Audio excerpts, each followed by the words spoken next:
చూస్ country delight, live better. ఇప్పుడే country delight యాప్ని download చేసుకోండి.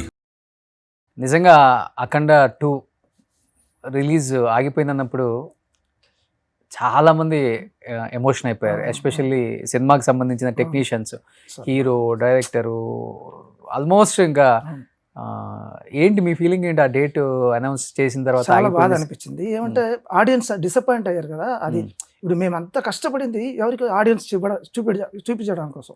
వాళ్ళు చూసి ఎంజాయ్ చేస్తే మాకు అదే అదే హ్యాపీనెస్. డబ్బులు పక్కన పెడితే అదే హ్యాపీనెస్. ఇప్పుడు అది వాళ్ళు డిసప్పాయింట్ అయ్యేటప్పటికి మాకు బాగా బాధ అనిపించింది. బట్ అదే 1లో కూడా ఇదే ప్రాబ్లం వచ్చింది.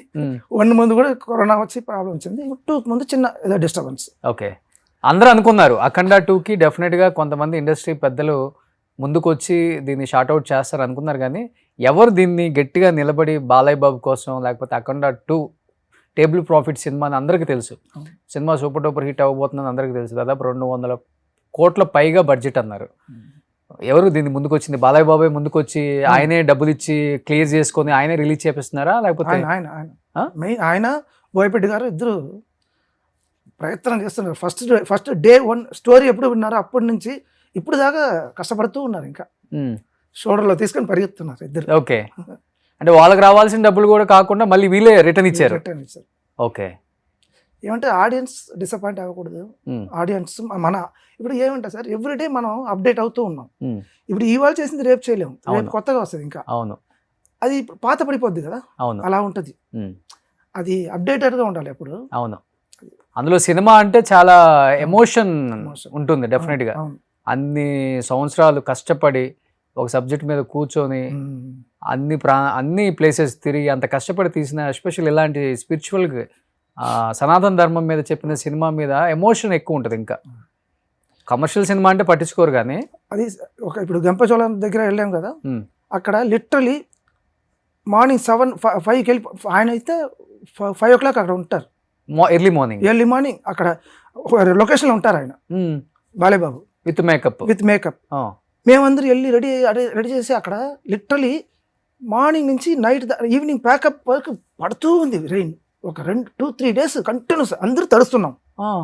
లిటరలీ లైట్ బాయ్స్ అంతా లైట్ మోసుకొని తడుస్తున్నారు. షాక్ కొట్టింది చాలా మందికి, బ్లాస్ట్ అయింది లైట్, ఇలా అంతా చాలా అయింది. అంత కష్టపడి చేసేది మనం ఆ టైంకి రిలీజ్ అయిపోతే హ్యాపీగా ఆడియన్స్ ఓకే ఎంటర్టైన్ చేసేస్తే మనకు హ్యాపీ అవుతాం. అది real rain. Okay, heavy rain కోసం పెట్టింది కాదు. హెవీ రెయిన్ పడుతూ ఉంది. ఒరిజినల్ గా 1 day మొత్తం కూర్చొని వెయిట్ చేస్తూ ఉన్నాం. సెకండ్ డే డెసిషన్ తీసుకున్నాం. ఆయన మీద మాత్రం కట్ చేసి, ఆర్టిస్ట్ మీద కట్ చేసేసి ఏదన్నా వర్షం పడకుండా అలా షూట్ చేసాం. ఓకే, కొన్ని అంటే ఆ ప్లేస్ లోనే తీయాలా ఆ సీన్స్? అవును, అంటే ఓకే, అది అంతమంది యూనిట్ ఒక 250 యూనిట్తో వెళ్ళిపోయాం. ఓకే, అది రాజమండ్రి నుంచి చాలా దూరం, ఒక 7 hours ఏదో రంపచోడవరం దాటి ఇంకో ఊరు. అక్కడికి వెళ్ళి అక్కడ హోటల్ నుంచి మళ్ళీ ఒక 1 hour ట్రావెల్, అన్ని మోసుకొని వెళ్ళి అక్కడ అది ఏదో కొండలు గంటలు అలాగే ఉంటుంది. వాటర్ ఫాల్ అంటే దగ్గర ఒక 2 kilometers మోస్తా వస్తారు లైట్లు అంతా, అయ్యో, కెమెరా అంతా అన్ని మోసుకొని వచ్చి అక్కడ రెయిన్లో లిటరలీ ఫుల్ డే రెయిన్లో వెయిట్ చేస్తున్నాం. అందరు తడుస్తూ, అందరికి గొడుగు ఉంటుంది కదా, గొడుగు కూడా సరిపోలే. అక్కడ అంతమంది క్రూకి అసలు ఎక్కడ కుదురుతుంది? గొడుగు కూడా సరిపోలే, అందరు తడుస్తున్నాం. నిజంగా ఇక్కడ బాలయ్య గారు ఒకటే లైట్, ఒక చిన్న బాడీ లాగా ఆల్మోస్ట్ అదేలే, షర్ట్ ఉండదు, స్లీవ్లెస్. చలి, ఎండ, వాన అన్నిట్లో ఆయన కష్టపడ్డారు. ఓకే, అక్కడ జార్జియాలో అయితే క్లైమాక్స్ బాగా హెవీ కోల్డ్, మేమందరూ జాకెట్లు వేసుకుని ఇలా వణుకుతున్నాం. ఆయన బాడీతో అలా నిలబడి ఉన్నారు. అదే దేవుడు వచ్చి ఏదో హెల్ప్ చేసినట్టు అనిపించింది మాకు. కానీ హిమాలయస్ లో కూడా ఆయన చెప్పులు కూడా వేసుకోకూడదు. కష్టపడి అది షార్ట్ గ్యాప్ లో కూడా వేసుకోలేదు. 7:30 వరకు లైట్ ఉండింది.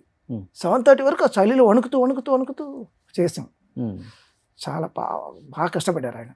ఎక్కువ చలికుంటే షింక్ అవుతుంది బాడీ కూడా కొంచెం ఎవరికైనా. అవును, అందులో ఆయన అంత పెద్ద స్టార్ అయ్యి కూడా, ఆయన బాన్ విత్ గోల్డెన్ స్పూన్ అయినా కూడా ఆయన కష్టపడుతున్నారు.